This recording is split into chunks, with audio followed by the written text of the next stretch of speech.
জুব্বা পায় না, কিন্তু একটা মুনাফিকের সর্দার হইয়া কেমনে রে আমার নবীর জুব্বাটা পড়ল। আমার যুবক ভাইরাম, সাহাবায়ে কেরাম কান্দের বলে, নবী গো, আমরা আপনার সাহাবী হই, আপনার জুব্বা পাইলাম না। নবীর জুব্বা কি সাধারণ? নবীর জুব্বা তো সাধারণ নয়। নবীর জুব্বার কত দাম, কত দাম, কত দাম, কত দাম। একটা মুনাফিকের সর্দার হইয়া রে আমার নবীর জুব্বাটা পাইল। নবীর জুব্বা দিয়া তারে জড়ায়া ধরছে। সাহাবায়ে কেরামরা কান্না শুরু করে দিল। কেউ কেউ বলতেছে কেমনে সম্ভব, কেমনে সম্ভব, এত বড় মুনাফিক আমার নবীর জুব্বা পায়, এত বড় মুনাফিক আমার নবীর তুতু পায় না, বরদাস্ত করা যায় না, বরদাস্ত করা যায় না। মদিনায় এক ইহুদি আর এক মুসলমান,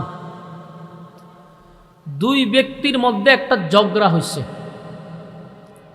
ঝগড়াটা শুরু হয়েছে স্বাভাবিকভাবে, কিন্তু যত সময় যায় এই ঝগড়া আরো তীব্র হইতে লাগলো। ঝগড়া হইল একটা পণ্য নিয়া, মনে করেন একটা এই বোতলটা নিয়ে মনে করেন নাকি ঝগড়া শুরু হয়েছে একটা মাল নিয়া। ইহুদি ব্যক্তি বলতেছে ভাই মালটা আমার, কিন্তু মুসলমান ব্যক্তি বলতেছে যে না, এই মাল আমার, সুতরাং আমার মাল আমাকে ফেরত দাও। ইহুদি বলে না, এই মাল তো ভাই আমার, তুমি আমার মালটা আমাকে দিয়ে দাও, আমি বাড়িতে চলে যাই। দুই ব্যক্তির মধ্যে ঝগড়া লাগছে এক মাল লইয়া। আপনারা যদি এখন মনোযোগ না দেন তাহলে সামনে আর আলোচনা বুঝবেন না। এই জন্য ভূমিকাটা, সূরাটা নাজিল হওয়ার মূল কেন্দ্রটা কি ছিল, মেহেরবানি করে আমরা একটু মনোযোগ দেই, তাহলে আপনি সামনের আলোচনা বুঝতে পারবেন। দুই ব্যক্তির ঝগড়াকে কেন্দ্র করে কিন্তু এটা অনেক বড় ঘটনা ঘটছে এবং একটা আয়াত নাজিল হয়েছে। এই জন্য ঘটনাটাই যদি আপনি না শুনতে পারলেন তো পুরো আলোচনায় আপনার শেষ। এই জন্য এখন একটু মনোযোগ দিতে হবে। দুই, এক ইহুদি ব্যক্তি আর এক হইল মুসলমান ব্যক্তি। ইহুদি ব্যক্তির বক্তব্য হলো মাল এটা আমার, আমার দিয়ে দেন, বাড়ি চলে যায়। মুসলমান ব্যক্তি কয় না, কখনো সম্ভব না, মাল এটা আমার, আমার দিয়ে দাও, আমি বাড়িতে চলে যাই। তো সকালবেলা আর ঝগড়া শুরু হয়েছিল। মানুষ রাস্তা দিয়ে যায়, এদের ঝগড়া দেখতেছে। বিকালবেলা যখন মানুষ বাড়ির দিকে যাবে, দেখি দুই ব্যক্তি এখনো বসাত, কেউ রে কেউ আর দেও না, ঝগড়াও শেষ হয় না। এক ব্যক্তি বলল ভাই সকালে দেখলাম আপনারা ঝগড়া করেন, এখনো ঝগড়াতি আছে, তে মাল কি পাইছে? ও ভাই হে আমারে দেয় না, এ হয় হেও আমারে দেয় না। তো এইভাবে কি ঝগড়া করতেই থাকবে? তো এটার তো কোনো সমাধান হবে না। বলতে ভাই সমাধান কি? বলে যে কোনো একজন বিচারকের শরণাপন্ন তুই তুইব। মানে আপনিও বলতেছে না মাল আপনার, হে বেচারারও দাবি হে বেচারার, তুই দুইজনের দাবি করলে তো আর কেউ কাউরে দিবে না, মাঝখানে একটা মীমাংসার দরকার। আমার কথা তো বুঝেন আপনারা। আমার বাড়ি হবিগঞ্জ, কিন্তু হবিগঞ্জের বাসা আমি ওয়াজ করতেছি না, মেহরবানি করে বুঝলে আমার হানা কইেন। বলুন দুই ব্যক্তি যদি ঝগড়া তুই তা এটাকে মীমাংসা হবে? তো একজনে কইল ভাই এটা তো মীমাংসা হবে না, মাঝখানে একজন বিচারক রাখেন, বিচারকে যে রায় দেয় আপনারা যে কোনো একজনে মাইনে নেবেন। কইটা একবারে খারাপ না, বুদ্ধি খারাপ না, তো নিয়ে যান আপনারা বিচারকের কাছে। তো বিচারককে বলল এই মদিনাতে তো বিচারক একজনই আছে, যিনি এই মদিনার প্রেসিডেন্ট, যিনি রাষ্ট্রনায়ক, দেশ যিনি পরিচালনা করে, জনাবে মুহাম্মদুর রাসূলুল্লাহ সাল্লাল্লাহু আলাইহি সাল্লাম। আপনারা জানেননি আমার নবী যে দেশের প্রেসিডেন্ট ছিল? সবাই জানেন। অসংখ্য মানুষ, নবীর অনেক উম্মতরা জানেই না যে নবী এক সময় দেশের প্রেসিডেন্ট ছিল, জানে না। কেন জানে না? এটা তাদের দোষ না, আমাদের মতো হুজুরদের দোষ। আমরা নবী প্রেসিডেন্ট ছিল, রাষ্ট্রনায়ক ছিল, রাজনীতির বিষয়গুলো আমরা তুলে ধরি না, যার জন্য অনেক উম্মতরা নবী যে দেশের রাষ্ট্রনায়ক ছিল জানে না। আর না জানার কারণে আমাদের মতো হুজুররা অনেকে প্রশ্নও করে যে হুজুর রাজনীতি পাইছেন কোথায়? কথা কেন বলে জানেন? যারা বলে এদেরও দোষ নেই, কারণ তারাও কি আমাদের কি প্রশ্নটুকু করার একটা কারণ হলো আমরা এই বিষয়গুলা জাতিকে অবগত করি নাই, যার কারণে আমাদেরকে তারা প্রশ্ন করে। রাসূল আরবি সাল্লাল্লাহু আলাইহি সাল্লাম দেশের রাষ্ট্রনায়ক ছিল, দেশ পরিচালনা করছে। রাসূলের পরে আবু বকর করছে, উমর করছে, ধারাবাহিকভাবে খেলাফত প্রতিষ্ঠা তারা করছে। তো যখন এই দুই লোকের ঝগড়া চলতেছিল তখনও কিন্তু নবী দেশের রাষ্ট্রনায়ক, তখন উনি দেশ পরিচালনা করে। কথা বুঝতেছেন? তো দেশ যখন পরিচালনা করতেছে এই দুই লোক কইল যে ঠিক আছে, আমরা নবী মুহাম্মদুর রাসূলুল্লাহ সাল্লাল্লাহু আলাইহি সাল্লামের কাছে যাব বিচারের জন্য। দুই লোক লয়ে গেল রাসূলের কাছে, গিয়া বলল, হুজুর এই দুই ব্যক্তি সকাল থেকে ঝগড়া শুরু হয়েছে, কিন্তু এদের ঝগড়া আর শেষ হয় না, আপনি একটা বিচার করে দেন, সমাধান নিয়ে তারা বাড়িতে যাবে। আল্লাহর রাসূল সাল্লাল্লাহু আলাইহি সাল্লাম জিজ্ঞাসা করলো, মাল কার? মুসলমান দাবি যে করছে ব্যক্তিটা কয়, হুজুর মাল তো এটা আমার, কিন্তু এই ইহুদি সে আমার মালটা নিয়ে কয়টা হের। ইহুদি ব্যক্তি কয়, হুজুর মাল এটা আমার, আপনার মুসলমান ব্যক্তিটা হয় মালটা তার। বলুন তো দেখি এটার কি কোনো সমাধান আছে?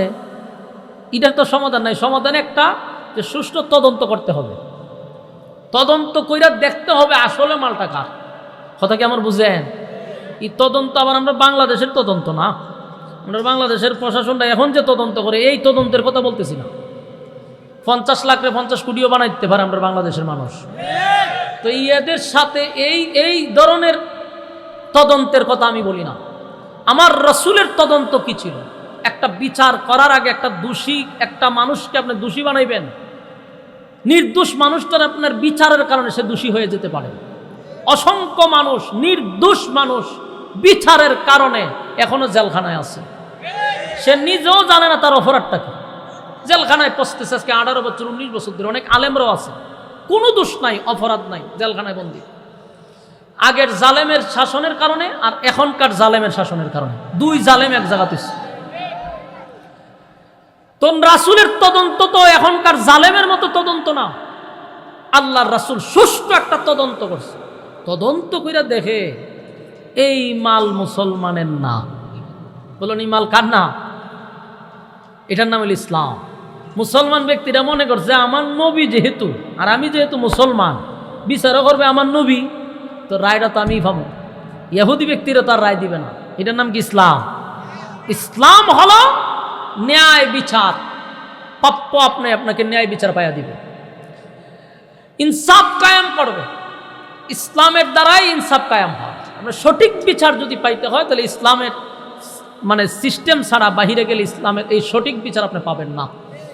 তো এই ব্যক্তি মনে করছে আমি মুসলমান, আমার নবী বিচার করব, বিচার তো আমি পাবো, কিন্তু তদন্ত করে দেখে মাল হইল ইহুদির। আল্লাহ রাসূল বলে, শুনো, সুষ্ঠু তদন্ত হয়েছে, মাল আদত তোমার না, এই মালের মূল মালিক হইল ইহুদি। ইহুদিরে মাল দিয়া দিছে। ইহুদি ব্যক্তি খুশিয়ে আনন্দে মাল লইয়া বাড়ির দিকে রওনা দিছে। ওই যে নামদারি মুসলমানটা, যে এই লোক তো রাসূলের কাছে বিচার পাইল না, চলে গেছে। রাস্তা গিয়া এই ইহুদি ব্যক্তিরা আবার আটকেছে। আটকায় কই যাস? ও ভাই, আমার তো আনন্দের শেষ নাই, আমি সারাদিন ঝগড়া করে আপনার নবীর কাছে বিচার পাই, আমি খুব খুশি, মাল আমারে দিছে, আমি আনন্দের সহিত বাড়ির যেতেছি। আপনিও বাড়ির যান, বহুত ঝগড়া করছেন। মুসলমান ব্যক্তি কয়, না না না না, সকাল থেকে বিকাল পর্যন্ত ঝগড়া করছে, আর সহজে তোরে মাল দিলাম, ওইটা তো হয় না। ইহুদি ব্যক্তি কই, না লিলে কিতা, আমনের নবী বিচার কইরা রায় দিল আমারে, আমি মাল লইয়া বাড়ির যাবো, আপনি রাস্তাত মাঝখানে সন্ত্রাসী কায়দায় আমার এখন মাল দিবেন না, মাল নিতে দিবেন না, এটা কোন ধরনের কথা? আপনার পছন্দের বিচারকের কাছে তো আমি গেলাম, আমি তো বিচারক পছন্দ করি নাই, তাহলে আপনি এখন বিচার মানেন না কেন? কই, বিচার আমার পছন্দ হয়েছে না।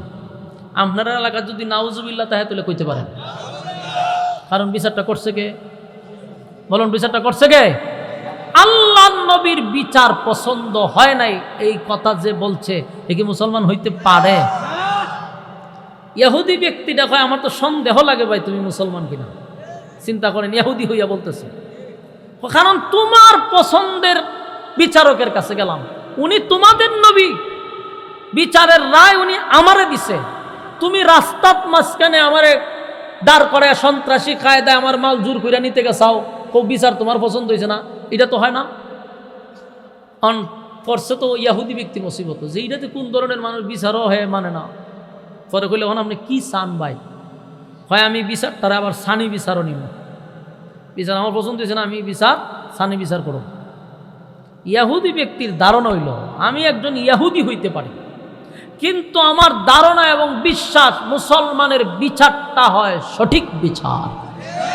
বলুন মুসলমানের বিচার হয় সঠিক বিচার। যদিও আমি ইয়াহুদি, কিন্তু আমার এটা ইয়াকিন আর বিশ্বাস মুসলমানের বিচার হয় সঠিক। ইয়াহুদি ব্যক্তি বলল মাল যেহেতু এটা আমার, তাহলে মুসলমান যদি বিচার করে, যে কেউ বিচার করুক, মাল এটা আমি পাবো। দেখেন ইয়াহুদি ব্যক্তির এই বিশ্বাস আর আকীদা। মুসলমান ব্যক্তিটারে যে গেল ভাই আগেও তুই বিচারক পছন্দ করছস, এখনো বিচারক পছন্দের দাবি তোরে দিয়া দিলাম, তুই যারে পছন্দ করবে আমি তার কাছে বিচার লইয়া যাব। মুসলমান ব্যক্তিটা কইল ঠিক আছে, আমার একজন পছন্দের বিচারক আছে, ওনার নাম হলো হযরত ওমর। গরম না নরম? বালা একটা বিচারক চয়েস করছে, ঠিক না বেটি? ইয়াহুদি ব্যক্তি বলে আমার কোনো অসুবিধা নাই, কোনো অসুবিধা নাই, চলো তোমার পছন্দের বিচারকের কাছে আমি যাব। গেল দুইজন, হযরত ওমর রে পাইছে, পাওয়ার পরে বলে হুজুর আমরা আইছি আপনার কাছে একটা বিচার লইয়া। কি বিচার? এই যে মালটা দেখতেছেন, এই মালটা হুজুর আমার, আমি একজন মুসলমান, আর এই মালটা সে জোর করে নিয়ে যাইতেছে, সে কিন্তু একজন ইহুদি। হুজুর বিচারটা আপনি করে দেন। ইহুদি ব্যক্তি কয় হুজুর বিচার করবেন আপনি, ওই অসুবিধা নেই, কিন্তু আমার একটা বক্তব্য আছে বিচার রাখে। বলে কি? বলে আপনি যে বিচারটা করবেন এটা কিন্তু প্রথম বিচার না, এটা আপনি মাথা রাখতেই হবে। হযরত ওমর জিগাইতে প্রথম বিচারটা করছে কে? আপনার নবী মুহাম্মদুর রাসূলুল্লাহ সাল্লাল্লাহু আলাইহি সাল্লাম বিচারটা কইরা রায়টা আমারে দিছে, কিন্তু আপনার মুসলমান ব্যক্তিটার কয় আপনার নবীর বিচার নাকি তার পছন্দ হয় নাই। উমরের চেহারার রংটা সাথে সাথে পরিবর্তন হয়ে গেছে, ওনার রক্ত গরম হয়ে গেছে, চেহারার আকৃতি পরিবর্তন হয়ে গেছে। হযরত উমর জিগায় কিরে এই যে কইল ঘটনা কি সত্য? জি সত্য। আগের বিচার কি আমার নবী করছিল? বলে জি। বিচারের রায় কারে দিছে? বলে হেরে দিছে। তোর পছন্দ হয়েছে না? জি না, আমার পছন্দ হয়েছে না। তে এখন কেন আইস? বলে আমি আপনার দ্বারা আইছি। তে আমি বিচার করলে তোর পছন্দ হবে? জি আপনি বিচার করলে আমার পছন্দ হবে। ওমর হয়তো তুই কেন খারাপ থাকিস, লড়িস না। হযরত উমর ঘরের ভিতরে গেছে, গিয়া দাঁড়ালো, তরবারি হাতে লইছে, লইয়া এই দুইজনের মাঝখানে খারিছে। খারিয়া হযরত উমর বলে আমার নবী বিচার করার পরে, দেওয়ার পরে এই বিচার যার পছন্দ হয় না, আমি উমরের কাছে আইছি সানি বিচারের জন্য, আমি উমরের বিচার তার পছন্দ হবে। তো নবীর বিচারের পরে আমার কাছে বিচার করতে আসলে আমার বিচারের রায় হলো তোর বডির থেকে মাথা আলাদা করে দেওয়া। কারণ নবীর বিচার পছন্দ হইছে না, এই কথাটা যদি ইহুদি ব্যক্তি বলতো আমি মেনে নিতাম, একটা বিধর্মী মানুষ যদি বলতো আমি মেনে নিতাম। নিজেকে মুসলমান দাবি করে সমাজের মধ্যে তুই বলস তুই মুসলমান, আর আমার নবী বিচার কইরা দিল তোর কাছে পছন্দ হইল না, তুই কিসের মুসলমান? আমার বিচার তোর কল্লা সরাইয়া দেওয়া, তোর বাড়িটা নিয়ে একটা কূপ মারছে, একেবারে মাথাটা 10 হাত দুনিয়া ফলাইছে। এটা হইল উমরের বিচার। বলুন এটা কার বিচার? এই ওয়াজ শুনলে পরে আপনারা আশেপাশে যদি কোনো সুশীল থাকে, এরার শরীরে অ্যালার্জি শুরু হয়ে গেছে, ইতানের শুরু হয় খাদ্যানি। কথা বুঝছেন? ওই যে দাদার পুকুরও গোসল করে আইছে তো শরীরের মধ্যে রক্ত দূষিত, এই জন্য এদের শরীরে খাদ্য হয়। ইসলামের বিচার শুনলেই এদের খাদ্যানি শুরু করে। এই বেটা এটার নাম হলো বিচার। তুই নিজেরে মুসলমান দাবি করে, নবীর বিচার যদি তোর পছন্দ না হয় তুই নিজেরে মুসলমান দাবি করবি না, কিন্তু দাবি করস মুসলমান, নবীর বিচার পছন্দ হয় না, তুই কিসের মুসলমান? ওরা হলে মুনাফিক, আর মুনাফিকদের বিচার হলো কতল করা। ঠিক কিনা বল? সম্মানিত শুধু এরকম মুনাফিক আমার দেশে আছে না নাই? আমার দেশে এরকম মুনাফিকের অভাব নাই।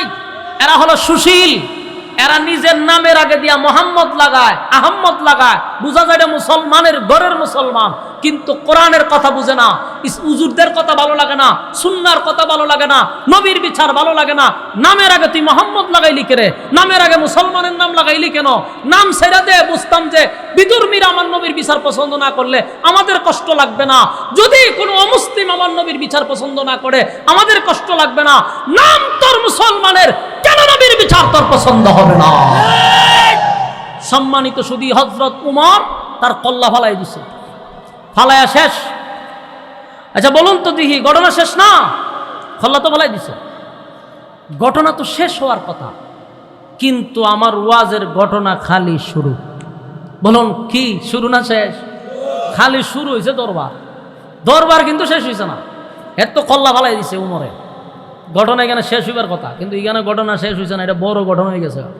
এই জন্যই আমি শুরুতে কইছি যে এই আয়াত এমনি এমনি নাজিল হইছে না, এটা একটা বড় ঘটনাকে কেন্দ্র করে নাজিল হইছে।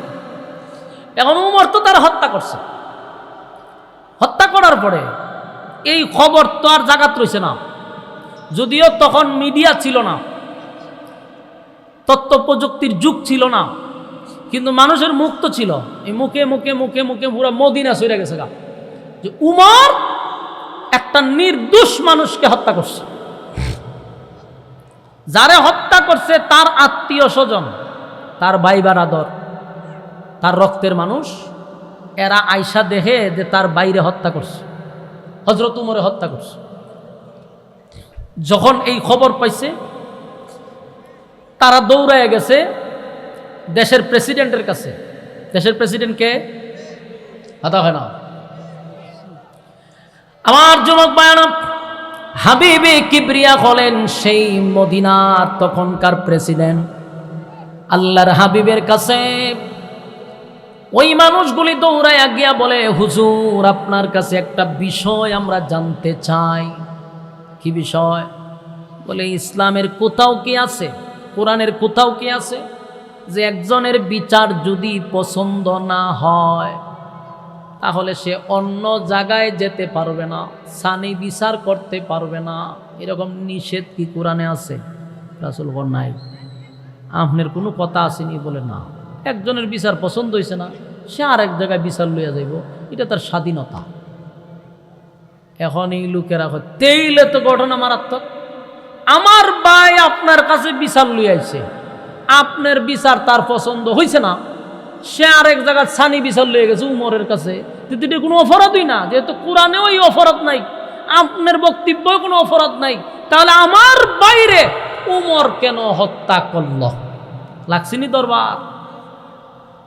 আমার নির্দোষ বাইটারে উমরে হত্যা করছে, হুজুর দিলাম উমরের নামে মামলা। এখন উমরের নামে দিছে মামলা কইরা। ঘটনা কি বুঝতেছেন আপনারা? আমার যুবক ভাই, কোথায় ঘটনা কোথায় গেল রে? হযরত উমরের নামে মামলা কইরা দিছে। মামলা হইল উমর একটা নির্দোষ মানুষকে হত্যা করছে, নির্দোষ মানুষকে হত্যা করছে যার কোনো অপরাধ ছিল না। নবীর বিচার পছন্দ হয় নাই, তাই সানি বিচারের জন্য হযরত উমরের কাছে গেল। আর উমর আমার ভাইটারে হত্যা করে ফেলছে, দিল মামলা, মামলা করে দিল। বলুন তো দেখি ইসলামের বিচার কি আমাদের চলমান বাংলাদেশের বিচার কি সমান? ইসলামের বিচার হলো হত্যার বদলা হত্যা। বলুন হত্যার বদলা হত্যা, এটা ইসলামের বিচার। এখন এই বিচার যদি আপনার ভালো না লাগে অসুবিধা নাই, আপনি নিজের মুসলমান দাবি করেন না, কথা হয় না, মানে ভালো নাও লাগতে পারে, কিন্তু মুসলমানের ভিতরে থেকে আপনার কবেন পছন্দ হয় না, এটা তো আমরা মাইনা নিব না।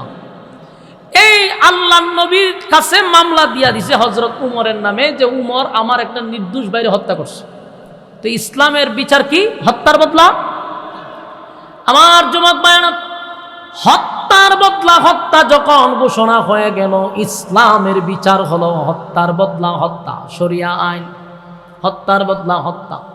এখন নবীর সাহাবী বইলা আমার নবীকে বিচার ঘুরাইয়া দিব, এদিকে আমরা দেশের মতো হয়েছে যে আমার দলে যদি 100টা খুন করে তারপরও তারে বাহিরে যাওয়ার ব্যবস্থা করে দিব, এটা কি সিস্টেম? না, নবীর বিচার। হযরত উমরের নামে দিছে মামলা কইরা। এখন তো উমরের নামে মামলা যে করছে, হত্যার বদলা হত্যা, উমরকে এখন হত্যা করা হবে। আমার যুবক ভাইরা, উমরকে হত্যা করা হবে।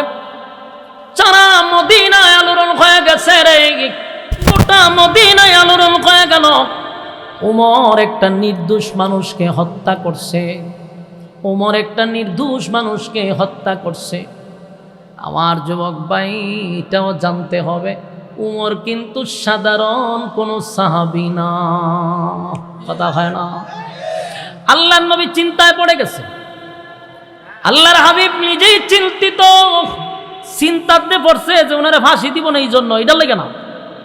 নবী চিন্তিত এই কারণে যে উমর তো নিজে নিজে কালেমা পড়ে নাই, উমরকে আমি আল্লাহর কাছ থেকে ছায়া আনছি। সুবহানাল্লাহ। আমার যুবক বানা, উমরকে আমার নবী আল্লাহর কাছ থেকে ছায়া আনছে, দুয়ার মাধ্যমে উমরকে আল্লাহর নবী ছায়া আনছে। এই জন্য নবী চিন্তিত, উমরকে আমি আল্লাহর কাছ থেকে ছায়া আনছি রে, সেই উমর আজকে একটা নির্দোষ মানুষকে হত্যা করল। সারা মদিনা আলোড়ন হয়ে গেল। কি এক যন্ত্রণা করলাম, সারা মদিনায় আলোড়ন হয়ে গেছে, মদিনায় আলোড়ন হয়ে গেল। নির্দোষ একটা মানুষকে উমর কিন্তু হত্যা করছে। আমার নবী চিন্তায় পড়ে গেছে, উমর তো নিজে নিজে কালেমা পড়ে নাই রে, উমর রে আমি আল্লাহর কাছ থেকে ছায়া আনছি।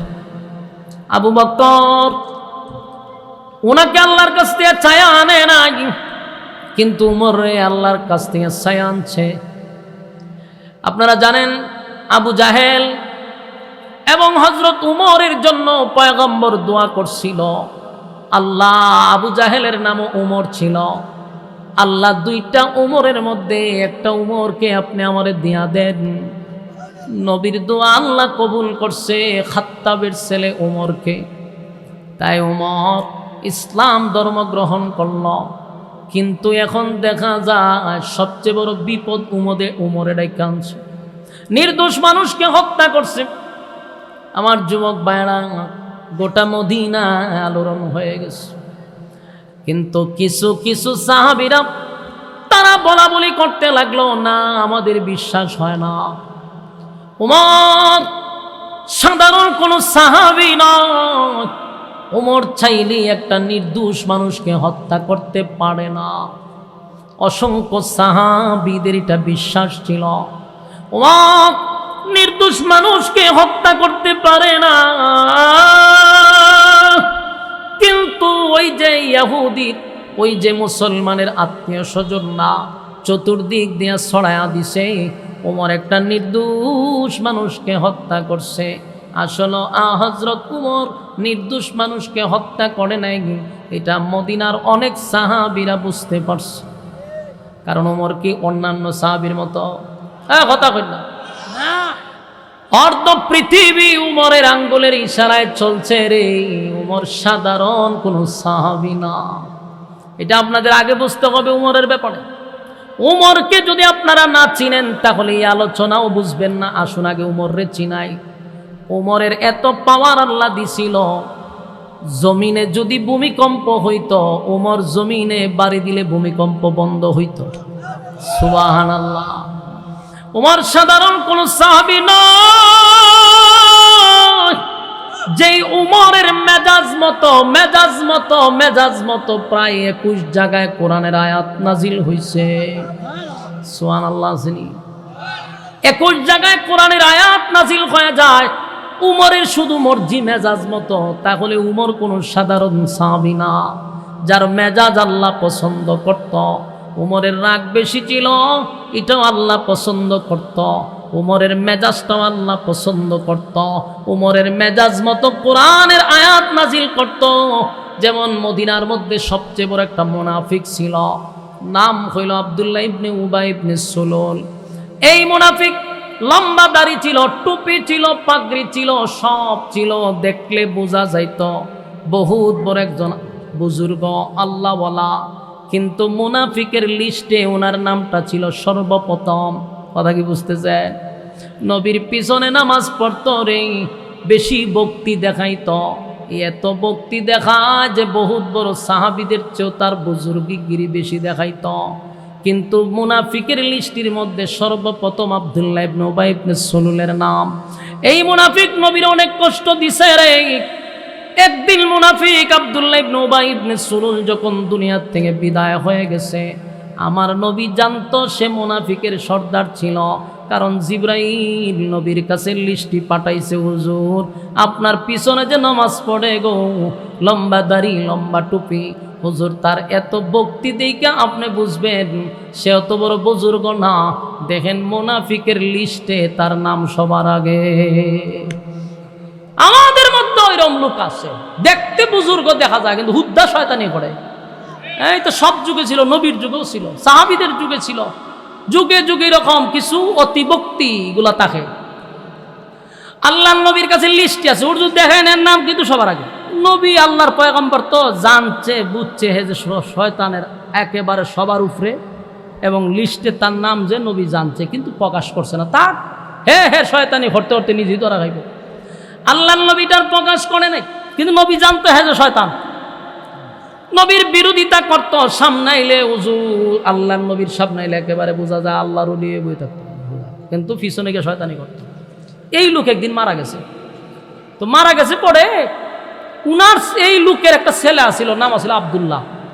তো উনি আবার নবীর একবারে সাহাবী, ঘনিষ্ঠ সাহাবী। আয়া কইল হুজুর আব্বা মারা গেছে। আল্লাহ রাসূল কয় মারা গেছে? বলে হ, ঠিক আছে। তার ছেলে হুজুর আমি তো আপনার একজন সাহাবী, আমার একটা আবদার আছে হুজুর, আপনি যদি আমার আব্বার জানাজাটা পড়াইতেন। আল্লাহ নবী তো জানে যে মুনাফিক, কথা কয় না। এর বাপ যে শয়তানের আগে চলতো এটা জানেনি, নবী তো জানে।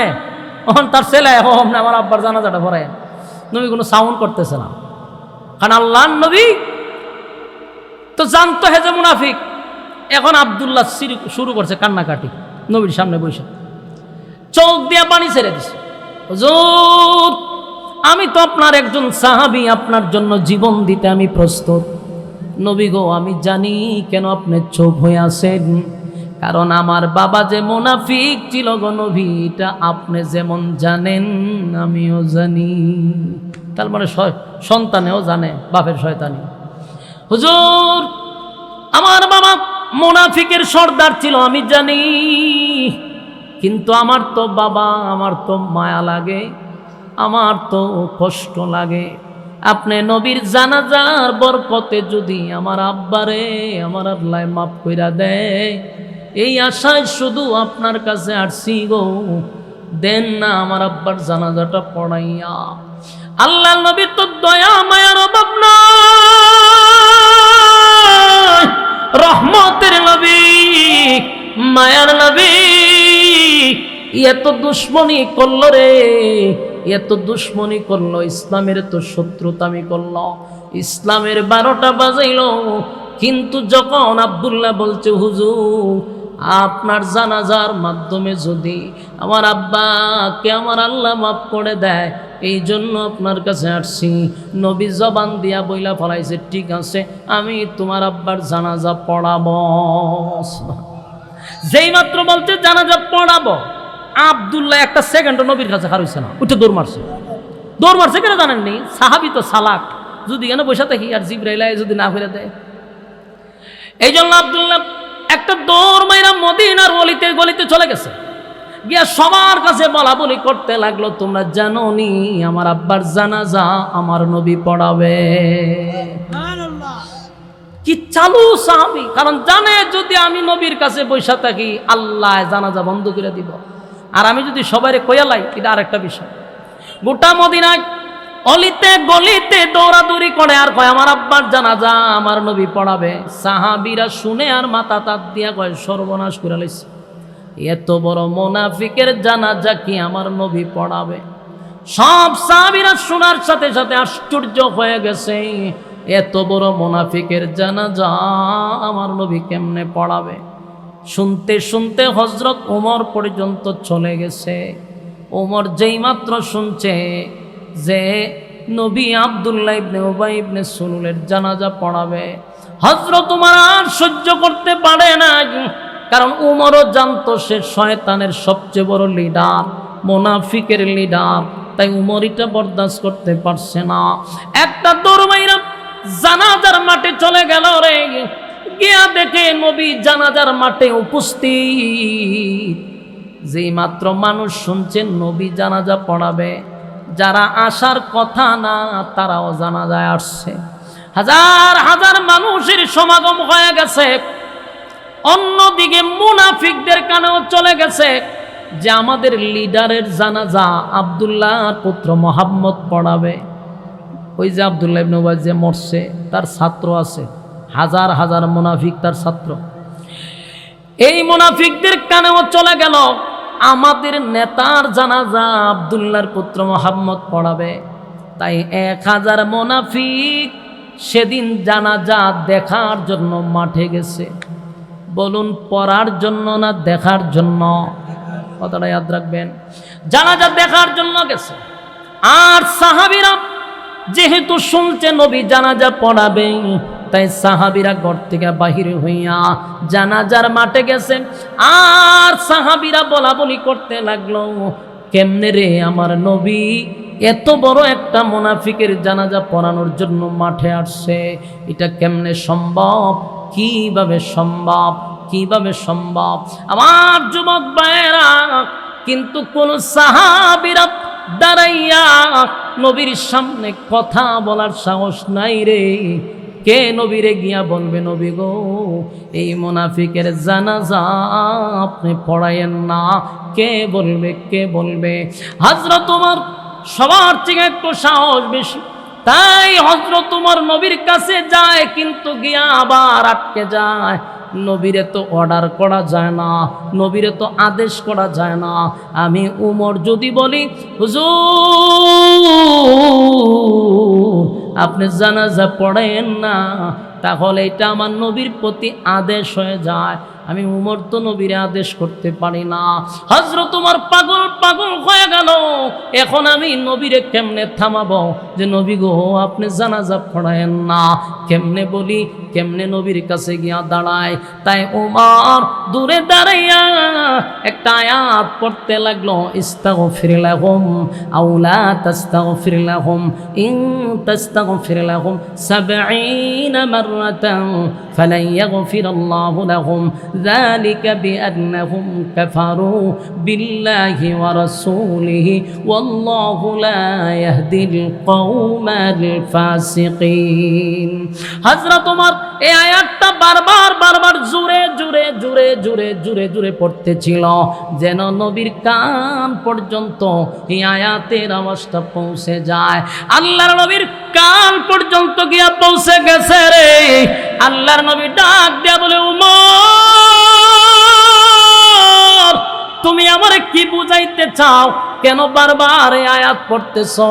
এই আয়াতের অর্থ হইল মুনাফিকের জন্য যদি আপনি নবী, মুনাফিকের জন্য যদি আপনি নবী 112 দোয়া করেন, আমি আল্লাহ আপনি নবীর দোয়া কবুল করব না। আমার যুবক ভাইরা বুঝতেছেন কথা? কথা কয় না? নবী কি কয়? এই আয়াত শোনার পরে কয়, উমর তুমি কি বুঝাইতে চাও? উমর কয়, হুজুর আয়াতের দিকে খেয়াল করেন। আল্লাহর নবী বলেন, উমর রে এই আয়াতের মধ্যে আল্লাহ বলছে আমি নবী যদি 100 বার দোয়া করি, আমার দোয়া 70 বার দোয়া করলেও কবুল করবে না। আল্লাহ মুনাফিকের ব্যাপারে আয়াত নাজিল করছে যে ইস্তাগফির লাহুম আও লা তাস্তাগফির লাহুম ইন তাস্তাগফির লাহুম 70 মাররাতান ফালান ইয়াগফিরাল্লাহু লাহুম যালিকা বিআন্নাহুম কাফারু বিল্লাহি ওয়া রাসূলিহি ওয়াল্লাহু লা ইয়াহদিল কওমাল ফাসিকিন। আল্লাহ আয়াতে কারিমা নাজিল করে জানাইলো কোন মুনাফিকের জন্য আপনি নবীও যদি 70 বার দোয়া করেন আমি আল্লাহ আপনার দোয়া কবুল করব না।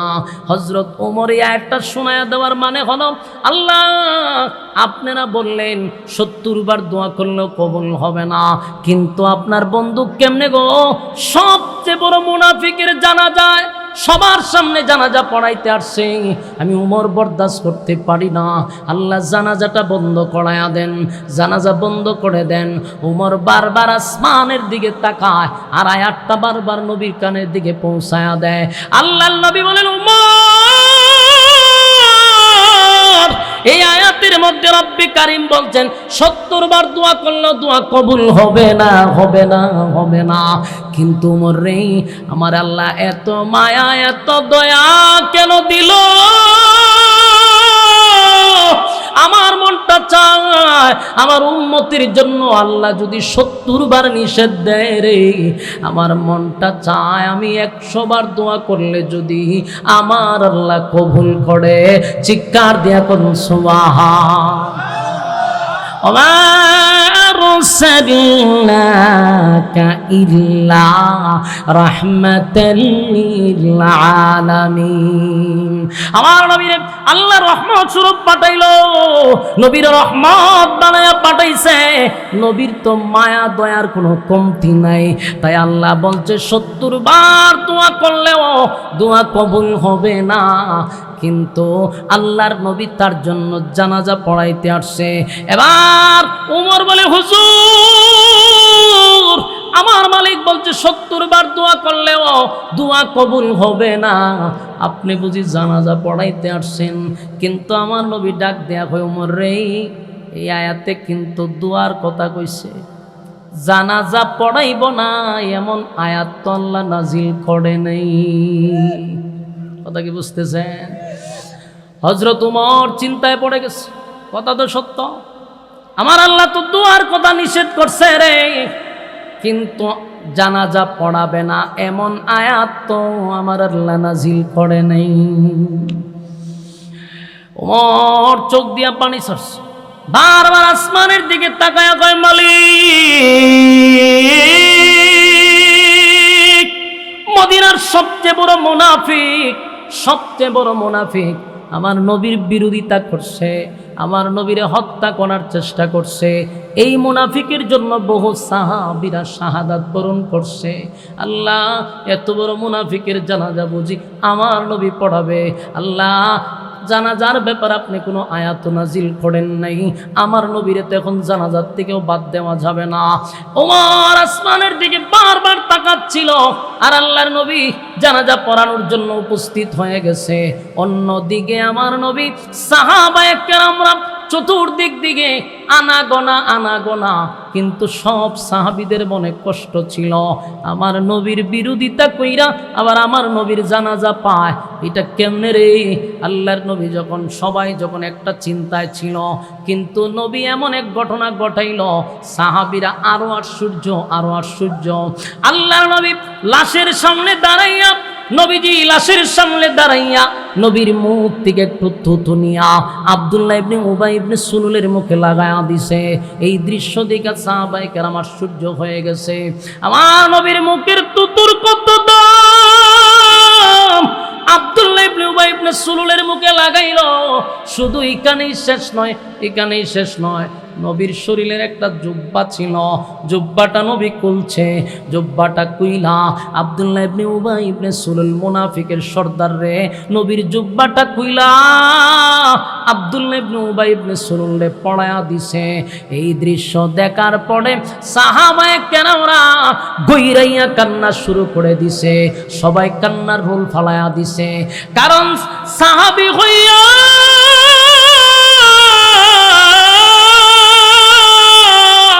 নবীর জুব্বা পায় না রে, সাহাবী হইয়া নবীর জুব্বা পায় না, কিন্তু একটা মুনাফিকের সর্দার হইয়া কেমনে রে আমার নবীর জুব্বাটা পড়ল? আমার যুবক ভাইরা সাহাবায়ে কেরাম কান্দের বলে নবী গো আমরা আপনার সাহাবী হই, আপনার জুব্বা পাইলাম না। নবীর জুব্বা কি সাধারণ? নবীর জুব্বা তো সাধারণ নয়। নবীর জুব্বার কত দাম, কত দাম, কত দাম, কত দাম। একটা মুনাফিকের সর্দার হইয়া রে আমার নবীর জুব্বাটা পাইল, নবীর জুব্বা দিয়া তারে জড়ায়া ধরছে। সাহাবায়ে কেরামরা কান্না শুরু করে দিল। কেউ কেউ বলতেছে কেমনে সম্ভব, কেমনে সম্ভব, এত বড় মুনাফিক আমার নবীর জুব্বা পায়, এত বড় মুনাফিক আমার নবীর তুতু পায় না, বরদাস্ত করা যায় না, বরদাস্ত করা যায় না। আল্লাহর নবী তখন দাঁড়ায়া বলে, সাহাবীরা রে, আমি জানি তোমাদের মনের মধ্যে একটা কষ্ট, কেন আমি তারে জুব্বা দিলাম, কেন তার মুখে আমি থুথু দিলাম। বলেন কষ্ট আছে না নাই? আল্লাহর নবী তখন বলে, শোনো, কেন আমি তার জুব্বা দিলাম রে, কেন তার মুখে আমি থুথু দিলাম। হযরত উমর দৃশ্যটা দেখে কোনোভাবে সহ্য করতে পারল না। আল্লাহর নবী বলেন, সাহাবীরা শোন, কেন আমি তারে জুব্বা দিলাম। বদরের যুদ্ধে অসংখ্য সাহাবায়ে কেরাম শাহাদাত বরণ করছিল। যুদ্ধের ময়দানে যখন সাহাবায়ে কেরাম শাহাদাত বরণ করছিল, তাদেরকে যে আমি দাফন করব, কাপনের কাপড় নাই, কি দিয়ে আমার সাহাবীদেরকে আমি দাফন করব। সাহাবীদের শরীরের জুব্বা কুলে কুলে কুলে কুলে সবাই যার যার জুব্বা কুলে সাহাবীদেরকে কাপন পড়াইয়া দাফন করছে। কিন্তু সেই যুদ্ধে আমার চাচা আব্বাস রাদিয়াল্লাহু তাআলা আনহু শাহাদাত বরণ করছে।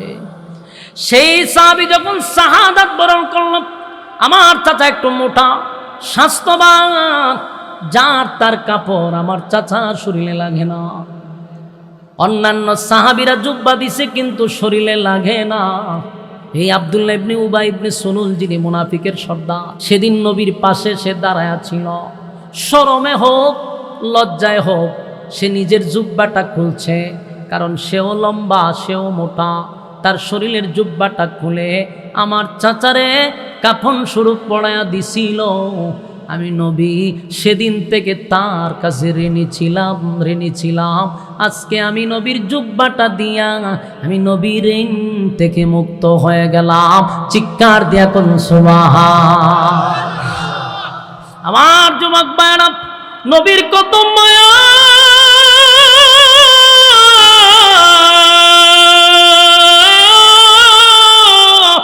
নবীর কত মায়া গো। এই দৃশ্যগুলা যখন সাহাবায়ে কেরাম দেখছে, এমন কি 1000 মুনাফিকরা ছিল জানাজার মাঠে। বলুন, জানাজা পড়ার জন্য না দেখার জন্য? জানাজা দেখার জন্য আসছিল 1000 মুনাফিক। এই মুনাফিকরা দূর থেকে দৃশ্যগুলা দেখতেছিল আর আশ্চর্য হইতেছিল। তারা বলা বলি করতে লাগলো, হায় রে, যেই নেতার নির্দেশে মুহাম্মদের উপরে হামলা করলাম, যেই নেতার নির্দেশে বহু সাহাবীদেরকে আমরা হত্যা করলাম, যেই নেতার নির্দেশে ইসলামের ক্ষতি করলাম, আজকে আব্দুল্লাহর পুত্র মুহাম্মদ আমাদের নেতার মুখে থুথু লাগায়া দেয়, নেতার শরীরে নিজের জুব্বা পড়ায়া দেয়।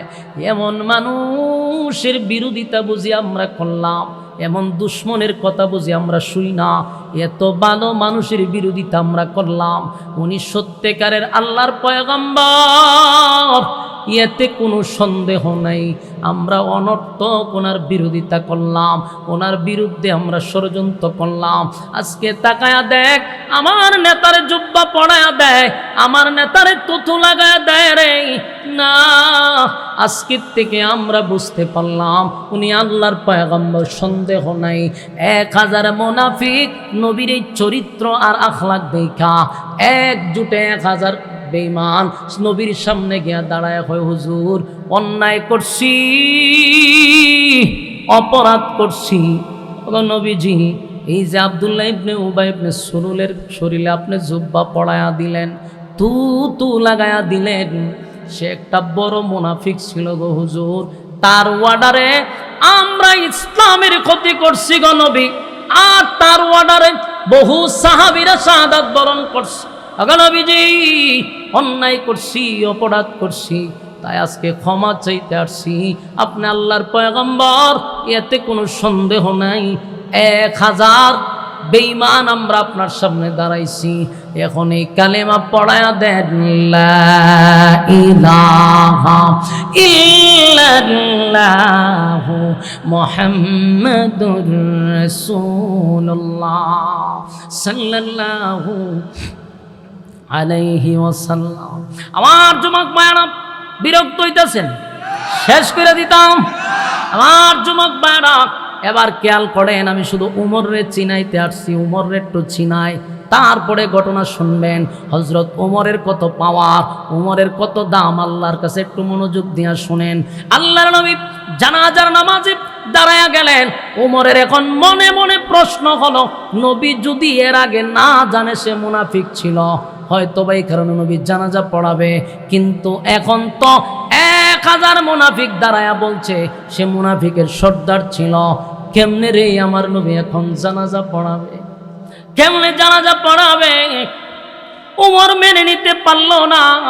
সব সাহাবীরা মেনে নিলেও উমর মেনে নিতে পারে না, উমর সহ্য করতে পারতেছে না। এবার আল্লাহর নবী জানাজা পড়াবে পড়াবে পড়াবে, কেউ নবীরে বাধা দিতেও পারতেছে না। আল্লাহর নবী জানাজার মাঠে দাঁড়াইয়া জানাজা শুরু করে দিল। জানাজা যেই মাত্র শুরু করে দিছে, হযরত উমর আসমানের দিকে তাকায়া কয়, মালিক, আপনার নবী একটা মুনাফিকের জানাজার নামাজে শরীক হয়ে গেল। আল্লাহ, আপনি আয়াত যদি নাজিল করতেন তাহলে নবী জানাজাটা পড়াইতো না, কিন্তু নবী তো জানাজা শুরু করে দিল, জানাজা পড়ানো শুরু করে দিল। জানাজা কমপ্লিটও হয়ে গেল। সাহাবায়ে কেরাম নবীর পিছনে মুনাফিকের জানাজা পড়ছে রে। সব সাহাবীরা জানাজার শেষে যার যার মতো বাড়ির দিকে চলে যায়। হযরত উমরের মনটা বড় খারাপ। তরবারিটা হাতে লইয়া মাটির সঙ্গে বৈশা, মাটিতে বৈশা নবীর সামনে দিয়া আল্লাহর নবী তো জানাজার নামাজ পড়ায়া দিলেন। হযরত উমর মাঠে বৈশা রইছে, মনটা বড় খারাপ। তরবারিটা হাতে লইয়া বসা, মনটা খুবই খারাপ, কারণ একটা মুনাফিকের জানাজা আমার নবী পড়াইছে। হঠাৎ করে উমর তাকায়া দেখে সবাই চলে গেলেও নবী মুনাফিকের লাশের পিছনে হেঁটে হেঁটে হেঁটে কবরের দিকে যায়। কথা কি বুঝতেছেন? এই দৃশ্য দেখার পরে হযরত উমরের রাগ আরো বেড়ে গেছে। এতক্ষণ না হয় জানাজা নবী পড়াইয়াই দিল, যেহেতু জানাজার ব্যাপারে কোনো আয়াত নাই তাই নবী জানাজা পড়াইছে। কিন্তু এখন প্রশ্ন হলো, নবী কেন মুনাফিকের কবরের কাছে যায় রে? নিশ্চিত আমার নবী সেখানে গিয়া তার জন্য দোয়া করবে। আর দোয়ার ব্যাপারে আল্লাহ তো আগেই আয়াত নাজিল করছে, ইস্তাগফির লাহুম আও লা তাস্তাগফির লাহুম ইন তাস্তাগফির লাহুম। এই আয়াত তো আগেই নাজিল করে দিছে। তাহলে উমরের সিদ্ধান্ত হলো, নবী যেহেতু কবরের সামনে যায়, নিশ্চিত মুনাফিকের জন্য নবী দোয়া করবে। আল্লাহ না দোয়ার বিরুদ্ধে আয়াত নাজিল করছে। হযরত উমর আসমানের দিকে তাকায়া বলে, মালিক, আপনার বন্ধু জানাজা পড়াইলো, আয়াত নাজিল করেন নাই তাই জানাজা পড়ায়া দিছে, কিন্তু আপনি তো দোয়ার ব্যাপারে আগেই আয়াত নাজিল করেছেন, দোয়া করা যাবে না। একবার না 70 বার যদি দোয়া করে গো, 70 বার যদি দোয়া করে দোয়া কবুল হবে না। এই মর্মে আপনি আয়াত নাজিল করলেন, আয়াত নাজিল করলেন, কিন্তু আপনার বন্ধু আবার কবরের সামনে যায়, আবার গিয়া নবী কবরের সামনে গিয়া দাঁড়ায়। নির্ঘাত নবী সেখানে দাঁড়ায় দোয়া করবে। উমর বারবার আসমানের দিকে তাকায়, উমর আসমানের দিকে তাকায়। উমর চায় না নবী জানাজা পড়াক, উমর চায় না নবী দোয়া করুক, এটা উমর চায় না। বারবার আসমানের দিকে তাকায়। তাকায়, ওই দিকে বেঈমান রে মাটি দিয়া যখন শেষ, নবী এবার হাত তুললে দোয়া করবে। নবী দুইটা হাত তুলবে, এমন সময় হযরত জিবরাইল নবীর সামনে এসে দাঁড়ায়া গেছে। সুবহান। এই একটা জবান বন্ধ রাখবেন না, জোরে কোন আল্লাহু আকবার, আরো জোরে কোন আল্লাহু আকবার। এই ইমানের আওয়াজ দিয়ে আমরা আল্লাহু আকবার। উমরের কত পাওয়ার গো,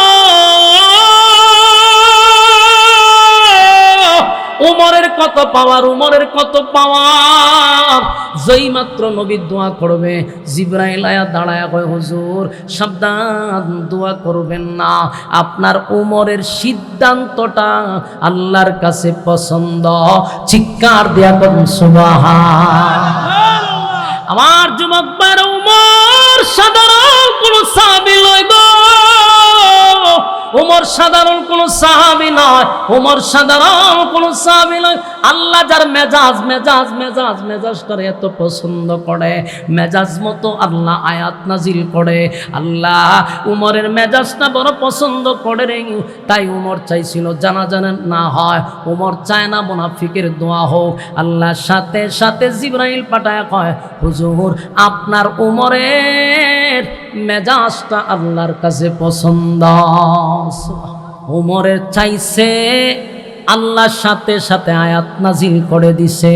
চিৎকার দিয়া কোন সুবহান। এক জায়গায় নয়, 21 জায়গায় উমরের মেজাজ মতো আয়াত নাজিল হয়ে গেছে।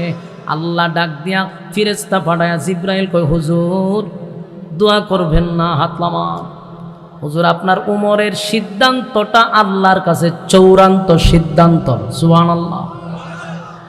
আল্লাহর সাথে সাথে তখন আরেকটা আয়াত নাজিল করছে, ওয়ালা তুসাল্লি আলা আহাদিম মিনহুম মাতা আবাদা ওয়ালা তাকুম আলা কবরি। খুব মনোযোগ দিয়ে শুনবেন, ওয়ালা তুসাল্লি, মনোযোগ দিয়ে শুনবেন। উমর কি চাইছিল? মুনাফিকের জানাজা যেন কথা হয় না। উমর চাইছিল মুনাফিকের জানাজা যেন না হয়। আল্লাহ আয়াত নাজিল করে কয়, ওয়ালা তুসাল্লি আলা আহাদিম মিনহুম মাতা আবাদা ওয়ালা তাকুম আলা কবরি। আল্লাহ বলেন, হাবিব ওয়ালা তুসাল্লি, নেক্সট টাইমে পরবর্তীতে আর কোনদিন আপনি কোন মুনাফিকের জানাজা পড়াবেন না। সুবহানাল্লাহ। বলুন উমর কি চাইছিল? কোন মুনাফিকের জানাজা যেন না পড়ায় রে, কোন মুনাফিকের জানাজা যেন না পড়ায়। আর আসমানের দিকে তাকায়া বলছিল, আল্লাহ একটা আয়াত নাজিল করেন, আর যেন কোন মুনাফিকের জানাজা জমিনে না হয়। আল্লাহ আয়াত নাজিল করে বলেন, ওয়ালা তুসাল্লি আলা আহাদিম মিনহুম মাতা আবাদা ওয়ালা তাকুম আলা কবরি। আগে নবীজি নেক্সট টাইমে পরবর্তীতে আর কোনদিন মুনাফিকের জানাজা আপনি পড়াতে পারবেন না, মুনাফিকের জানাজা পড়াবেন না। শুধু জানাজার কথা বলে নাই, ওয়ালা তুসাল্লি আলা আহাদিম মিনহুম মাতা আবাদা ওয়ালা তাকুম আলা কবরি। আল্লাহ হয় শুধু জানাজা না, মুনাফিকের কবরের সামনে দাঁড়াইয়া আপনি নবী মুনাজাত করবেন না। সুবহানাল্লাহ। আরো জোরে এখন আল্লাহু আকবার। এ উমরের কত দাম,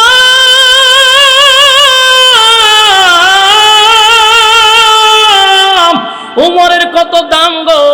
উমর চায় মুনাফিকের জানাজা যেন জমিনে না হয়, জমিনে না হয়। আল্লাহ আয়াত দেয়া হয়, উমরের সিদ্ধান্তটা আমি আল্লাহর কাছে পছন্দ। আর কোনোদিন কিয়ামত পর্যন্ত মুনাফিকের জানাজা জমিনে চলবে না। মুনাফিকের কবরের সামনে দাঁড়াইয়া কেউ কোনোদিন মুনাজাত করবে না।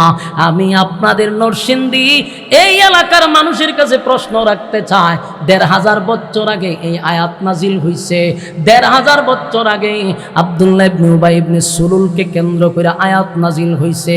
এই আয়াতের হুকুম এখনো আছে না নাই? কিয়ামত পর্যন্ত থাকবে কি থাকবে না?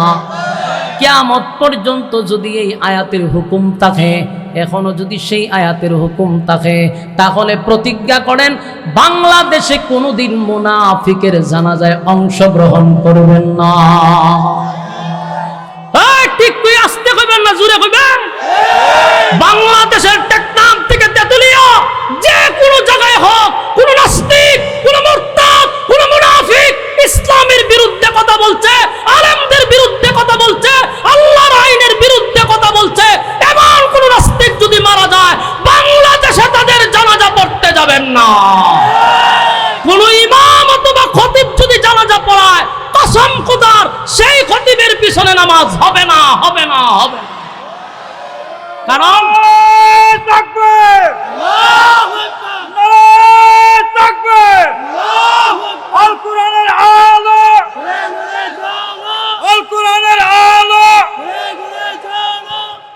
আমার যুবক ভাইরা, এটা আমার কথা না কোরআনের কথা? বলেন আমি বলছি না কোরআনের কথা? আল্লাহ বলছে মুনাফিকের জানাজা আর পড়াবেন না। আয়াত নাজিল হয় কোন ঘটনাকে কেন্দ্র করে, অবস্থার পরিপ্রেক্ষিতে, ঘটনাস্থলে, কিন্তু তার হুকুম কিয়ামত পর্যন্ত। নামাজের আয়াত নাজিল হয়েছে কয় হাজার বছর আগে, ১৫০০ বছর আগে। নামাজের হুকুম আছে না নাই? ঠিক প্রতিটা আয়াত যাকে কেন্দ্র করে নাজিল হোক, হুকুম কিয়ামত পর্যন্ত। কথা হয় না? আল্লাহ নিজে বলছে মুনাফিকের জানাজা জমিনে হবে না। আপনি যদি মুনাফিকের জানাজাত গিয়ে নামাজ পড়েন, যেই ইমাম পড়াইছে সেই ইমামের পিছনে আর নামাজই হবে না। কেন হবে না? কোরআনের আইন লঙ্ঘন করছে, সে মুরতাদ হয়ে গেছে। ঠিক কিনা বলেন? এ মুরতাদের পিছনে নামাজ হবে? তাহলে মুনাফিক চিনে রাখবেন, অতীতে যারা ইসলাম বিদ্বেষী ছিল, ইসলামের বিরুদ্ধে কথা বলছে, এরা যদি মারা যায় এদের জানাজায় যাবেন না। এখন ঠিক কিনা বেটি? কিছু মানুষের বিরোধিতা আমরা করি, কিছু মানুষের পক্ষে কথা বলি। যেমন কিছুদিন আগে আপুসহীন এক নেত্রী দুনিয়ার থেকে বিদায় হয়ে গেছে। বাংলাদেশের কোন আলেমদেরকে বলে নাই যে দেশনেত্রী খালেদা জিয়ার জন্য দোয়া করেন, কোন আলেমকে বলে নাই, কিন্তু আমরা নিজের দায়িত্ব নিয়ে প্রতিটা মাহফিলে ওনার জন্য দোয়া করছি। বাংলাদেশের জাতীয় মসজিদ বাইতুল মুকাররমের খতিব সাহেব ওনার জন্য দোয়া করছে, আমরা প্রতিটা স্টেজে ওনার জন্য দোয়া করছি। কেন? ভালো মানুষ বললে আমরা তাদের জন্য দোয়া করি। লক্ষ লক্ষ মানুষের সমাগম সেই জানাজায়। বাংলাদেশের ইতিহাসে এত বড় জানাজা হাদির পরে আমাদের দেশনেত্রী খালেদা জিয়ার জানাজায় হয়েছে। ঠিক কিনা বলেন? সম্মানিত সুধী, উনিও একজন মহিলা প্রধানমন্ত্রী, ঠিক না? শেখ হাসিনাও একজন মহিলা প্রধানমন্ত্রী। যখন 16 বছর উনি দেশে ছিল, আমরা তো 16 বছর মাহফিল করছি। কথা হয় না? অনেক নেতারা টুকিন দিত আমাদের কাছে, কসম খোদার কসম লেখা দিত, হুজুর আমাদের নেত্রীর জন্য একটু দোয়া করেন। আল্লাহর কসম টুকাটা যে দিত, এইভাবে যে ফালাইতাম, একবারও চাইতাম না। কোনদিন আমরা কোনদিন দোয়া করি না। যদি একটা ভিডিও পান যে এই অতীতের ফ্যাসিস্টের জন্য আমরা দোয়া করছি, তাহলে আর জীবনে বাংলাদেশে বাস করতাম না। কোনদিন দোয়া করি নাই, এদের কোন নেতার জন্য দোয়া করি নাই। কেন? এরা মুনাফিক ছিল, ইসলাম বিদ্বেষী ছিল, আল্লাহর আইনের বিরুদ্ধে কথা বলছে, অসংখ্য আলেমদেরকে জেলে বন্দী করছে, আল্লাহর কোরআন চলতে দেয় নাই, মাহফিল বন্ধ করে দিয়েছিল। তাই তাদের জন্য আমরা দোয়া করি নাই। ঠিক কিনা বলেন? কিন্তু দেশনেত্রী খালেদা জিয়ার জন্য দোয়া চাই নাই। মসজিদে মসজিদে দোয়া হইছে, ফেসবুকে দোয়া হয়, অফলাইনে হয়, অনলাইনে হয়। কেন? এটা হৃদয়ের মহাব্বত। কেন? আপসহীন ছিল, আধিপত্যের কাছে মাথা নত করে নাই। এরকম নেত্রী বাংলাদেশে আর পাবেন না, শেষ। যারাই আসবে এখন এরকম আপসহীন হতে পারবে না। কথা বলেন ঠিক? খালেদা জিয়া বিক্রি হয় নাই, বলছিল আমার দেশে আমার জন্ম, দেশেই থাকবো, দেশের মাটিতে শহীদ হইছে। যারা বলছিল আমরা পালাবো না, পালায়া গেছে। ঠিক না বেঠি? কইছে পালাইতাম না, কইছে পালাই না। এখন কই আছস? জামাইয়ের কাছে গেছে না। ঠিক না বেঠিক? হেরো বউ নাই, তাইরও জামাই নাই। মিলছে মিলছে মিলছে, বুড়া বুড়ি বালা মিলছে, শীতের দিন আছে এখন। ঠিক না বেঠিক? এলে বড় কথা বালা না, বেশি বড় বড় কথা ভালো না। 16টা বছর ওয়াজ মাহফিলে কথা কইতে গেলে 100 বার চিন্তা করে কথা কখন লাগছে। একটু যদি স্লিপ হয়েছে সকালে বিভিন্ন জায়গার থেকে ফোন দিয়ে হয়তো হুজুর একটু থানায় আসবেন, আপনার সাথে কথা আছে, বালাগাম হয়েছে, এইভাবে ডাক দিত। কথা বুঝতেছেন? মাহফিল থেকে লাইমা গেছি, প্রশাসন থেকে ফোন, হুজুর একটু আসেন আপনাকে কিনে চা খাবো। এটা চা খাইবা লে নিতেছে না ডুগাইবা লে নিতেছে? আমরা বুঝতাম যে সব বোনাস কামসের নিচে। এরকম একটা পরিস্থিতি আমরা 16 বছর করে আইছি। তবে আমি এটাও বলতেছি, এখন তুলসী পাতা না, কিন্তু এখনো তুলসী পাতা না, দোয়া তুলসী পাতা না। আপনারা এই সিদ্ধান্ত নেন, আগামীতে যদি আল্লাহর কোরআনের মাহফিলে কেউ বাধা দেয়, এদেরকে লাল কার্ড দেখায়া দিব, লাল কার্ড দেখায়া দিব, ঠিক কিনা বলেন? 16 বছর যেই শাস্তি আমরা পাইছি, একই শাস্তি যদি আমাদেরকে কেউ দিতে চায়, সময় মতো লাল কার্ড। হলুদ কার্ড না, হলুদ কার্ড দিলে তো কিছু সময় ডুবন যায়, আবার ডাইরেক্ট লাল কার্ড, ঠিক কিনা বলেন? এই জন্য 96% বাংলাদেশের মুসলমানে যদি তুমি নেতৃত্ব খাটাইতে চাও, আগে মুসলমানের মনের ভাষা তোমাকে বুঝতে হবে। এই দেশে 96% মুসলমান নামাজ পড়ুক না পড়ুক, ইবাদত বন্দি করুক বা না করুক, কিন্তু ইসলামের বিরুদ্ধে খালি কথা বলে দেখেন, ব্যানওয়ালায় আপনার ফিডের সামরা তুলে নেব বাইরে। ঠিক না বে ঠিক? হ্যাঁ, এই জন্য আমি আপনাদেরকে আমার কথা বলছি না, কোরআনের কথা বলছি। আল্লাহ বলছে কিয়ামত পর্যন্ত কোনো মুনাফিকের জানাজা এই জমিনে হবে না। আমার কথা না, কোরআনের কথা। হ্যাঁ, এখন আসুন উমরের কথায় প্রায় 21 জায়গাত আল্লাহ আয়াত নাজিল করছে উমরের মেজাজ অনুযায়ী। বলুন, উনি কি সাধারণ কোনো সাহাবী? আমার কথার আওয়াজ দেন, সাধারণ কোনো সাহাবী যার মেজাজটাকে বলা হয়তো মেজাজে ওহি। বলুন, মেজাজে ওহি। উনি মেজাজ দেখাইলে যে আল্লাহ এটা হইলে ভালো হইতো, মালিক এটা যদি হয়ে যেত, আল্লাহ এই আয়াত নাজিল করে দিত। তাহলে বোঝা গেল উনি সাধারণ কোনো সাহাবী না। উনার নামে মামলা হয়েছে হত্যা মামলা। ইয়াদ আছে? বলুন, কার কার ইয়াদ আছে? আব্দুল্লাহ দেখা দেন, কার কার ইয়াদ আছে? এটা কি তালে তালে তুলছেন? হ্যাঁ, ইয়াদ থাকলেছে। বলুন, উমরের নামে কিসের মামলা? আরো জোরে ওই জায়গাতে শুধু এতক্ষণ আপনাদেরকে উমর রে চিনাইলাম যে উমর কি সাধারণ সাহাবী কি না, যার মেজাজে ওহী নাজিল হয়। এই সাহাবী তো সাধারণ নয়, এই সাহাবীর নামে হত্যা মামলা হয়েছে। বলুন, বিচারককে? জোরে কোন বিচারককে? আল্লাহর রাসূল হলেন বিচারক, উমর হইলেন অপরাধী। নবী হইলেন বিচারক, উমর হইলেন। আমার যুবক ভাইরা, গোটা মদিনাতে লারা পড়ে গেছে, গোটা মদিনাতে লারা পড়ে গেল। উমর একটা নির্দোষ মানুষকে হত্যা করছে, উমর একটা নির্দোষ মানুষকে হত্যা করছে। উমর কেমনে রে একটা নির্দোষ মানুষকে হত্যা করলো? উমর তো সাধারণ কোনো সাহাবী না যে একটা নির্দোষ মানুষকে হত্যা করে ফেলবে। মামলা হয়ে গেল। আমার নবী হলেন বিচারক, উমর হইলেন অপরাধী।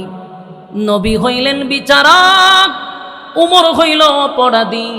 এবার নবী নিজেও চিন্তিত ছিল, কারণ উমর এমনি কালেমা পড়ে নাই।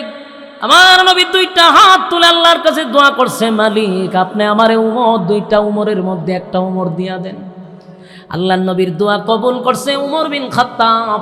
খাত্তাবের ছেলেরে ইসলামের জন্য কবুল করছে। সেই উমর ইসলাম গ্রহণ করার পরে প্রকাশ্যে নামাজ চালু হয়েছিল। চিৎকার দিয়ে কোন সুবহান। উমর তরবারি লইয়া যদি ঘুরাইতো আর বলতো, কে আছো? মদিনায় যদি কেউ নামাজে বাধা দিবি, আমি উমর দাঁড়াইছি। কার বিবিকে বিধবা করতে চাস, কার সন্তানকে এতিম করতে চাস, আয় আমি উমরের তরবারির নিচে। আবু জাহেলের পর্যন্ত পাতলা পায়খানা শুরু হইতো। উমরের নাম শুনলে আবু জাহেল হইতো সর্বনাশ, উমর আয়া পড়ছে। শয়তানই বাবা দৌড় দিত না, আবু জাহেল যে দৌড় দিত। একমাত্র উমরকে ভয় পাইতো। সবচেয়ে পাওয়ারফুল ব্যক্তি, উমরের সামনে দাঁড়ানোর মতো হিম্মত কারো ছিল না। হযরত উমর তরবারি ভাবে ঘুরাইতো আর বলতো, মক্কার মানুষ পারলে আমি উমরের তরবারির নিচায়। আমার নবী নামাজ পড়বে, সাহাবীরা নামাজ পড়বে, কেউ যদি বাধা দেয় রে, আমি উমরের তরবারে দিয়া তার সঙ্গে ফয়সালা হবে। সেই উমরের বিরুদ্ধে মিথ্যা মামলা শুরু হয়ে গেল নবীর সাহাবী উমরের জন্য। একটা নির্দোষ মানুষকে উমর হত্যা করছে। চতুর্দিক দিয়া যখন এটা ছড়ায়া দিল, চতুর্দিক দিয়া ঘটনা যখন সইরা পড়ল, আল্লাহর হাবিব চিন্তিত।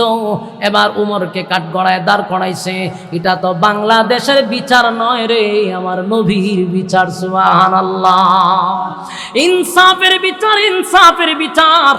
ইনসাফের বিচার ততদিন পর্যন্ত ইনসাফ হবে না যতদিন কোরআনের শাসন চালু হবে না।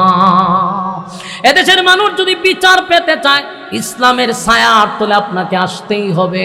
হযরত ওমর অপরাধী, নবী হইলেন বিচারক।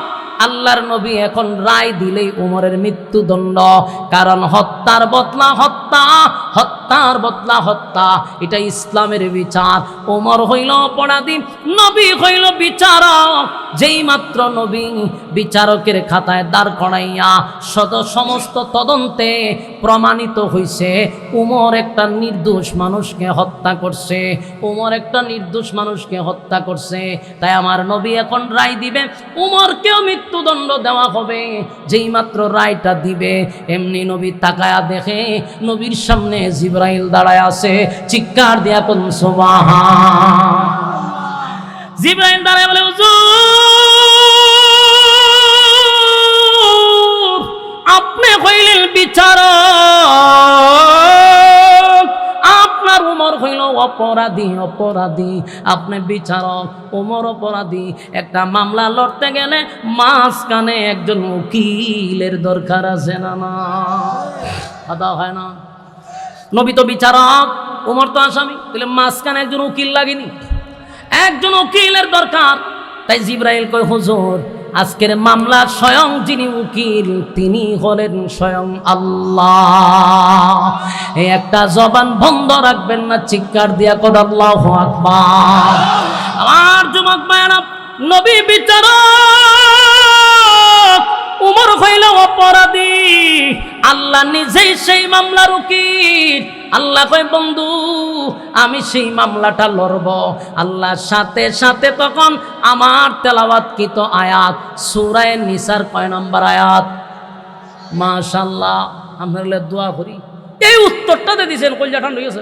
তার মানে মনোযোগ দিছেন, খুব মনোযোগ। আল্লাহ আপনার হায়াত বাড়াই দিচ্ছে।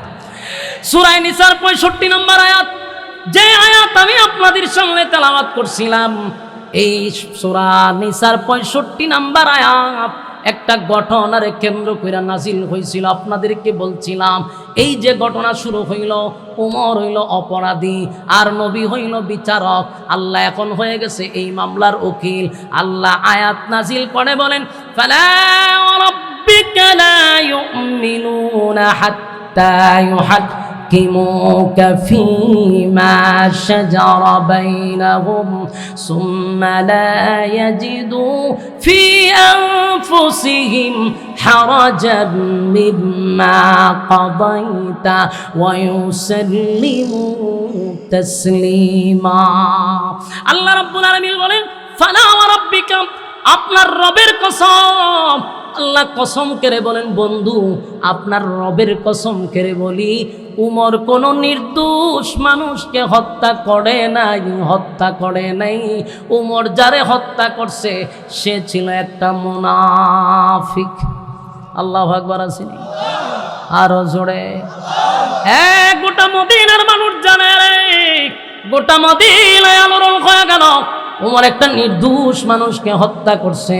না না, আল্লাহ নিজেই কয়, ফালা ওয়া রাব্বিকা, আপনার রবের কসম, আপনার রবের কসম, আপনার রবের কসম, উমর কোনো নির্দোষ মানুষকে হত্যা করে নাই, নির্দোষ মানুষকে হত্যা করে নাই।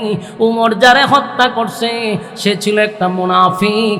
কারণ মুনাফিকরা নবীর বিচার পছন্দ করে না। কথা ঠিক। কোরআনের আইন মুনাফিকরা পছন্দ করে না, নবীর বিচার পছন্দ করে না। যেই লোকটা নিজেকে মুসলমান দাবি করলো, কেমনে গিয়া মানুষের কাছে কয় যে আল্লাহ নবীর বিচার পছন্দ হইছে না। উমর যদি ওই লোকটা যদি ইহুদি হইতো, অন্য ধর্মের হইতো, উমর তারে হত্যা করত না। কারণ একজন বিধর্মীর কাছে নবীর বিচার পছন্দ না হইতে পারে, একজন খ্রিস্টানের কাছে নবীর বিচার পছন্দ নাও হইতে পারে, কিন্তু মুসলমান নিজের দাবি কইরা কেমনে কয় রে আমার নবীর বিচার পছন্দ হয় না, এ কোনোদিন মুসলমান হতে পারে? হলো একটা মুনাফিক, ঠিক কিনা? ওমর কোন নির্দোষ মানুষকে হত্যা করে নাই, ওমর যারা হত্যা করছে সে ছিল মুনাফিক। ওমর বুঝতে পেরেই তাকে হত্যা করছে। মুনাফিক হলো সমাজের ভাইরাস, ভাইরাস, ভাইরাস, ঠিক কিনা বলেন? সম্মানিত সুধী, আমি দীর্ঘক্ষণ সময় আপনাদের সামনে যে কথাগুলি তুলে ধরছিলাম, সূরা নিসার 65 নম্বর আয়াত শুরু করছিলাম, সেই আয়াত দিয়া শেষ করার চেষ্টা করছি, সেই আয়াত দিয়া। কিন্তু আমার আলোচনাও শেষ। দীর্ঘক্ষণ সময় আপনারা প্রায় 2.5 ঘন্টার কাছাকাছি আপনারা এখানে বসে আছেন। আমার পরবর্তী মেহমান অনেক কষ্ট করে এখানে বসে ছিল অনেকক্ষণ সময়। একটা মানুষ অপেক্ষা মৃত্যুর চেয়েও বেশি কষ্ট। কথা বুঝতেছেন? অপেক্ষা এমন এক জিনিস। আমার পরবর্তী আলোচক অনেক কষ্ট করছেন, উনি বসে আছেন। এরপরে আমার পরে উনি আলোচনা করবেন, এরপরে আরও আলোচনা করবেন, দোয়া করব, এরপর আপনার বিদায় নেবেন। আমি নরসিংদী অনেক প্রোগ্রাম করি, আপনারা আমার প্রায় সময় দেখেন। এরপরও এই দাঙ্গার মাহফিলে প্রথম আসছি।